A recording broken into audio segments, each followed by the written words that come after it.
Today on X-Play, brother fights brother, brother embraces brother, and I don't come up with another brother joke because I want to go play WoW. Swing like you mean it. It's game time. I do not want to see a Yankee uniform unless it's covering a dead body. Prepare to be reviewed. Adam Sessler. Morgan Webb. Prepare to be reviewed.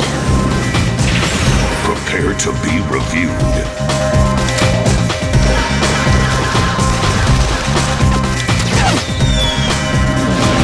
This is X-Play. Hello and welcome to X-Play. It's not your typical X-Play where we just mess around and review 5 games and make a joke about the Warren Harding administration. No, it is. Really? Yeah. Why isn't this a theme episode? We've had like a themed episode a week for the past 9 months. You know, we're in that awkward patch between, Martin Luther King Day and Jewish Arbor Day when there are absolutely no holidays worth talking about. Damn. Well, I guess we'll just have to review History Channel's Civil War: A Nation Divided, a first-person shooter set during the darkest days of the War of Northern Aggression. And we review Super Swing Golf, an American adaptation of a popular Korean golf game. And later in the show, we'll give you our first look at the new expansion pack for the only massively multiplayer online role-playing game that really matters these days. It's like when the Soviet Union collapsed and we were the only game in town. So, we started annexing chunks of the Middle East, but America wasn't always that grabby with foreign soil. Why, just 60 years ago, we managed to get our paws on some of the nicest real estate in northwestern Europe, and what did Harry Truman do with it? He gave it back to the French, who, it's been proven, have no idea how to use it properly. That's why we love to play World War II games, to correct the mistakes of the man from independence. Here's a review of one of those games, Brothers in Arms, D-Day. If you're like me, which is unlikely because I'm totally kick-ass, you've often thought to yourself, my life is pretty great, but it would be better if I could take the heroic adventures of Tom Brokaw's so-called greatest generation with me wherever I go. Well, our prayers have been answered in the form of Brothers in Arms D-Day for the PSP. That's right, just because it's 2007 doesn't mean the gaming industry is going to stop cranking out World War II shooters. But now, you can play it on a bus, at the beach, or even in your lonely, lonely apartment where your PSP is the only light source, which is sad and awesome at the same time, but mostly sad. Brothers in Arms D-Day places you in the role of Matt Baker, the forlorn squad leader of a ragtag group of tough-as-nails soldiers making their way across France during the D-Day invasion. That, however, is easier said than done, as it appears every Nazi and their mother has decided to holiday in the French countryside. Ah, Nazis. They do love a good picnic. And genocide, which they actually like more than picnics. Your sphere of influence focuses on one squad, but most of your missions will involve only 2 men to guide carefully across the field of battle. And carefully is an understatement. Charging ahead, blindly firing on anything that moves is fun for like 30 seconds. After that, it's not, because you're dead. D-Day is a thinking man's shooter. Surveying the territory, enemy position, and your own resources is crucial for survival. And to that one old-timey guy watching out there, yes, you still get to say, waste krauts. What's frustrating about this title is its lack of saveability. Sure, you'll have plenty of action halting checkpoints, but actual saves can only happen after each level is completed. Sort of like when you see a really great rainbow and you have to wait until you get home to journal about it. Okay, maybe that's just me, but it sure is frustrating. The bottom line is this. Maybe this game isn't as polished as this console-based Brothers. Where the hell's all your gear? But isn't the fact that you can play a decent shooter while standing in line at Hardee's for a Frisco melt worth a damn in this world? And isn't that what our brave veterans fought for in the first place? No, it wasn't. Doesn't mean you shouldn't check it out, though. Brothers in Arms D-Day gets a 4 out of 5. There are few military gestures classier than storming a beach. It's like a Chanel suit. You can never go wrong sending 10,000 fresh-faced boys to die in wet sand. Well, I prefer a nice peacekeeping mission gone awry. It's like a romantic comedy of international relations. Will they or won't they commit ethnocide against each other? Up next, the South will rise again on X-Play. The primary mission of the MH-53 is infill and exfil of Special Operations Forces. I'm Staff Sergeant Andrew Maresh. I'm an aerial gunner on the Pablo helicopter. I've been flying for about 8 years in the Air Force. The creators of Les Mis, Phantom of the Opera, and A Chorus Line had nothing to do with this train wreck. Join Adam and Morgan as they count down the top 5 video game soundtracks of all time. X-Play, the musical, coming February 5th at 8, only on G4. No way she's living without you. It's Morgan Webb. Hello, TV acquaintances, and welcome back to X-Play. And we all know knowledge is power. I mean, of course, as long as the knowledge you have is nuclear missile launch codes or some really embarrassing dirt on Oprah, but learning isn't just a way to convince yourself that you're better than those sexy kids who are good at sports. Learning can also teach you what inhuman bigots and murderers people are. For instance, the Civil War happened because people wanted to own other people, and a fun way to learn about it is in the news shooter History Channel's Civil War, A Nation Divided. The Civil War, the greatest sibling rivalry in American history. 2 feral weasels, fur flying, teeth gnashing. It took Daddy quite some time to hose them apart. The History Channel Civil War, A Nation Divided pops your sickle into either a blue or gray flavor and turns you loose on the voluptuous physique of our country's bountiful booty. Don't forget me. Early play feels right. Your character's got plenty of arm animations. The landscape also goes to some length to achieve bucolic realism. Hard-lit shadows, trees, and the grim grime of painful death is everywhere. 12 historic battlefields invite you to dine on the lives of others. Each battle is prefaced by an austere History Channel-intoned monologue, covering the details and major players of the campaign. Burnside orders his men to attack Lee's 2 fronts. It's no Shelby Foote, but then again, what is? I do not want to see a Yankee uniform unless it's covering a dead body. One of the hooks the game blasts you with is a wide variety of period weapons. They litter the battleground like lethal Easter eggs. Now for the downside, or upside if you're a reenactor. The guns of the day often fired one shot, and took a while to load. When you're getting swarmed by angry bayoneted bees, this became a problem. There are guns that have more ammunition capacity, but they all seem to have the same loading times. You'll often find yourself ready to blast your divided housemate in the mug, only to find there's nobody home in your barrel. After a while, you'll start feeling the title regress to the level of an hourly rate at the No-Tell Motel. It's a low-budget game with a full retail price tag, kind of like expanded cable versus HBO. Look, a no-horse wagon. Can somebody tell me how this thing is moving, please? Another element that doesn't justify the price is the extreme brevity of the title. 12 battles go by quickly.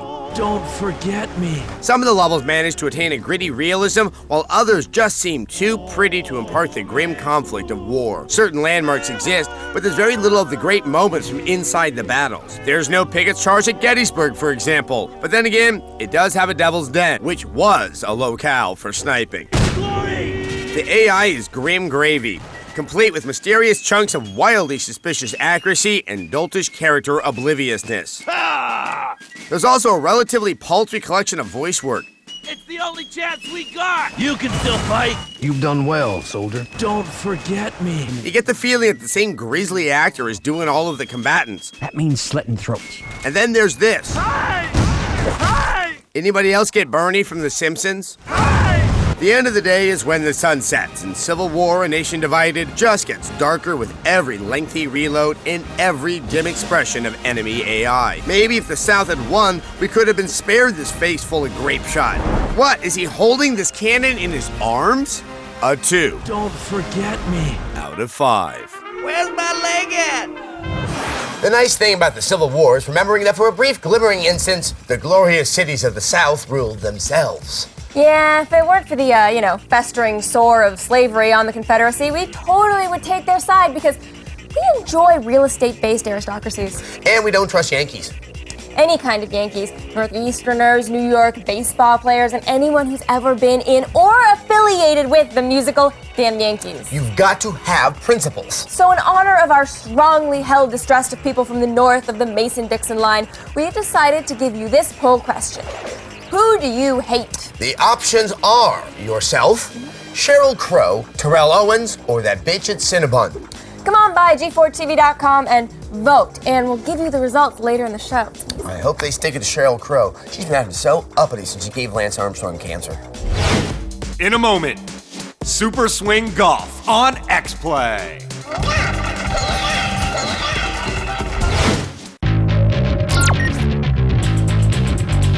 I'm Kristen Holt, and it's time to start the feed. Microsoft's new Windows Vista operating system launched today in 70 countries. Get big guns at getbigguns.com.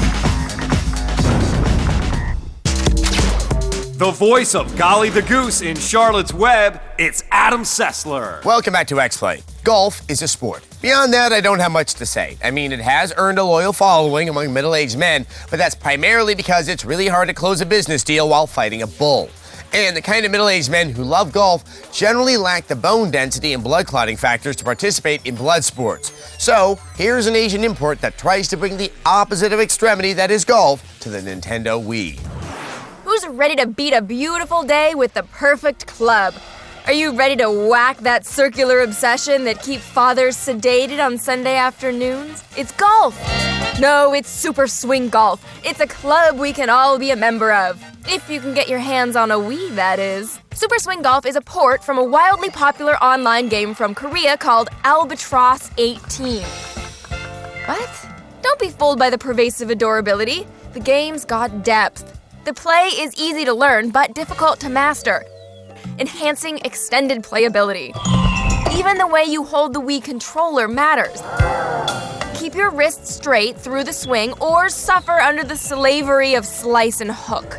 There's so many ways to direct the trajectory, speed, and spin of your orbe de blanc that it forces you to utilize technique. When you hit it just right, it's pengya time! That's Korean for bang. It rewards you with special swings and bling, but pengya won't always deliver you to the cup. Special moves require pengyas to reach their full potential. Abilities are garnered over time, through many matches. Naturally, you'll be able to hit the pro shop for outfits, hats, shoes, and drugs. Right, drugs help you to not be nervy, hit more accurately, improve your shots. You know, things only drugs can help you with. There's also the odd inclusion of party goods, so important to golf etiquette. These offer mysterious benefits as well. Interesting. Whom and how does that benefit play? Levels are highly imaginative. There are other titles with equally whimsical wonderlands of imaginative landscaping, but with Super Swing, the spaces are utilized as part of swing improvement. Another vexing highlight of the game are your faithful club luggers. You'll be able to purchase them later on for skill improvement.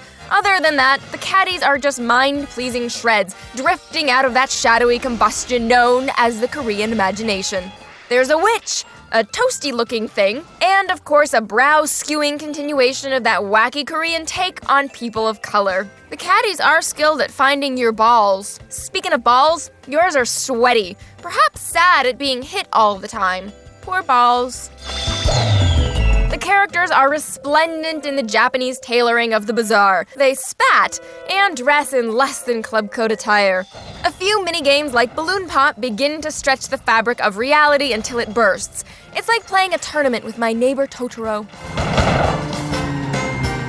The AI was a tad bizarre. Bad shots by computer opponents are followed up by either impossibly good or bad follow-ups. The game can also be extremely difficult, and higher bonuses are gained after endless hours of fairway play.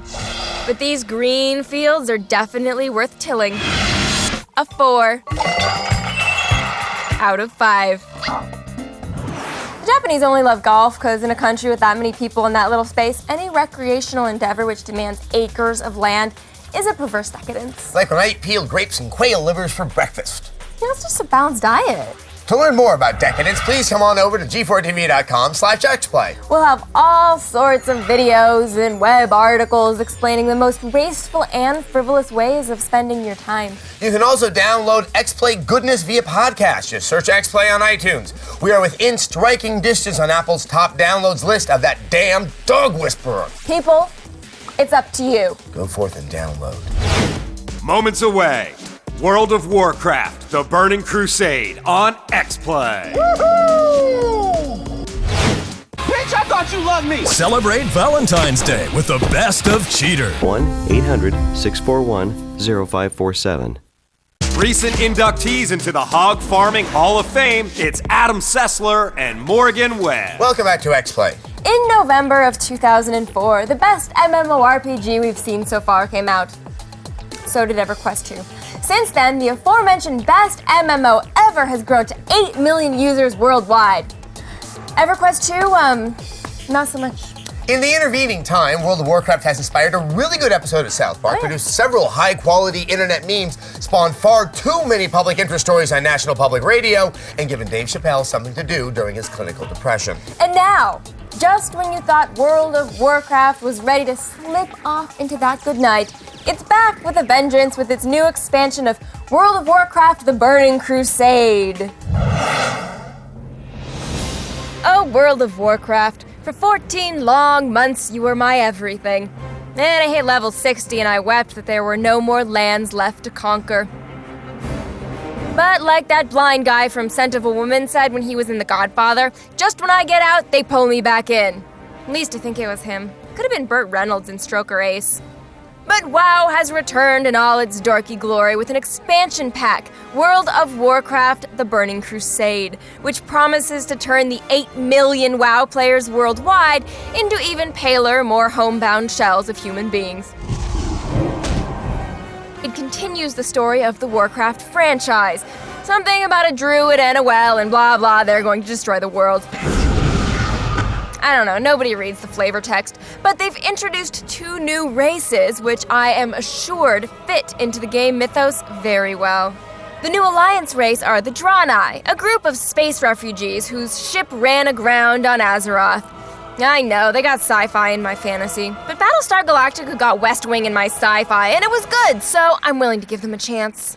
The new Horde race are the Blood Elves, a group of high elves who were corrupted by their addiction to magic. In keeping with this backstory, all Blood Elves are able to sap mana from others and use this power to silence all spell casting around them, which is a way cooler power than I've ever gotten from Bourbon. Additionally, the new races are able to train in classes previously limited to a single faction. Paladins, once the Boy Scouts of the Alliance, are now playable in a much sexier fashion by the Blood Elves, and the Draenei can become Shaman, the fighter, mage, hippie hybrid previously only available to the Horde. The other big change in Burning Crusade is the increase in level caps from 60 to 70. Since launch, Blizzard has added a bunch of new dungeons and player versus player zones to try to keep the game exciting at all levels. But once you hit 60, your only real options were to organize 40 people into a dungeon raid, doing player versus player battles 19 hours a day to earn quality gear, or rolling a gnome warrior and having her dance for money. A girl's gotta eat. But now, life after 60 has opened up into a new world of quests, 5-man dungeons, and good old-fashioned grinding. It turns World of Warcraft from the world's biggest time sink into a game you can play for 15 minutes and actually get something done. Admittedly, that something you get done will probably be killing moths, but, that's how MMOs work. It's been a bit crowded on the new continent since launch, so there have been some technical issues with having every freaking player in the same zone at the same time. But what we pay for in server lag, we more than make up for in player excitement. Blizzard has significantly raised the quality of gear that's dropping, which puts casual players and WoW addicts on an even playing field again. And with nearly 3 million copies of Burning Crusade sold in the first week, it's not gonna be that hard to find someone to help you kill a Colossus or 2. The new level cap and the new lands built for it are a revelation. They're just as beautiful as the rest of the game, but with an otherworldly quality that seems both daunting and epic. We haven't played the game enough to review it, but our initial impression is, look, a city built on mushrooms!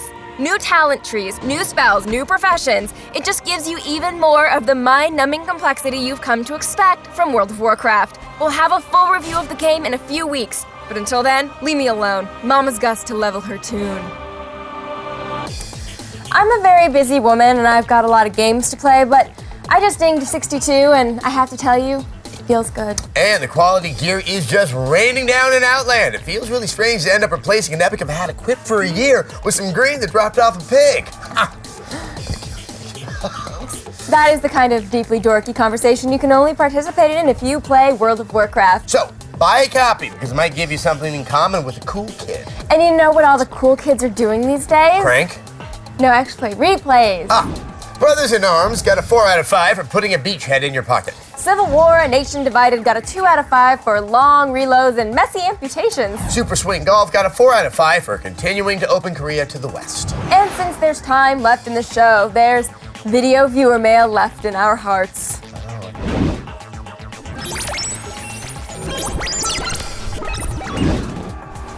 Hello, Adam. Hello, Morgan. I just have a question. How come you guys are always so hard when it comes to FIFA Soccer? I think it's a great game, and you guys shouldn't be like that because there's a lot of crazy fans like myself that plays that game. Thank you. You know, everybody's got their own tastes. You, for instance, like that hat. And that's cool, good for you, but it's not for everyone. Our primary problem with the FIFA games is not that we don't understand soccer. Which we really don't. Is that the games aren't really inventive in any way, and like so many sports games are just cranked out because FIFA and EA know you're gonna buy them. And we totally respect the worldwide popularity of soccer. To be perfectly honest, we don't look down on soccer because it's popular in pretend countries like Bhutan and Portugal. No, we look down on soccer because guys in college who want to seem cool and sophisticated always talk about how much they like soccer because they want to seem classy and European. When realistically, they just lack adequate blood testosterone levels to play a sport themselves. And if you're too weak to play sports, you should be playing video games. Preferably games target marketed to 9-year-old girls, like I do. Of course, there's also, the Winning 11 series, which is much superior to the FIFA series. Really, FIFA's the problem. Right. Not winning Not soccer. It's not the soccer game itself. Right. EA, maybe finally, now that there are enough next-gen consoles out there, EA will say, okay, let's actually make a good soccer game because it's going to be worth the investment of the money. But who am I kidding? You're funny. Oh, that was funny. Yeah, and that's all the X-Play you're going to get out of today's show. Adam's hilarious. I killed myself. Today on X-Play.